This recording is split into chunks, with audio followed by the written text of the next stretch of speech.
Naše ćupove. Uspeli smo. Dobre. Rado ćemo zaraditi. Ne tako brzo!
Ne čujemo sami sebe. Seljaci nemaju manire. Šta ćemo sad?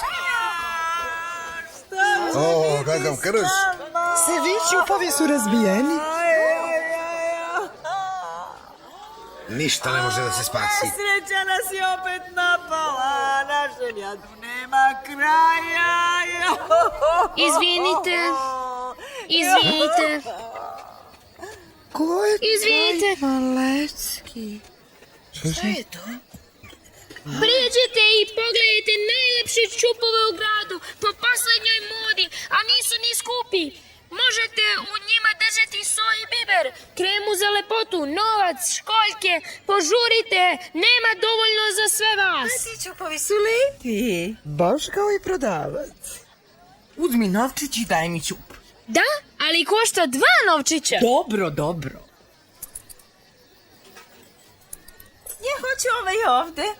Ja hoću 3 komada. Prvo mi pokažite svoj novac. A što dobijem za 2 školjke? Daću ti ga za 3. Dogovoreno. Ja hoću ovaj sa ustim grlićem. Ovaj okrug. Da, Daj mi taj čup malečki. Taj je za vas. Daj mi taj čup malecki. Izvolite, gospodine, 8 školjki. Rasprodaše se kao vrući kolač. Hoću ovaj posljednji. Ne, taj je moj. Koliko nudite? 4 novčića. 5 novčića. Dama ima prednost. Nije pošteno, mali. Tražio sam ga prvi. Nema problema, gospodine. Primam poručbine. Pravimo okrugle, dugačke, velike, male i u obliku ptice. Hoću 3 u obliku ptice. Ja bih veliki za vodu. Ja bih u obliku devojčice. Hoću da poručim 3 u obliku tiganja. Heli je pivo uništio sve ćupove. Da, gospodarice. Razbili su se u paramparča. Dobro, a šta rade Kiriku?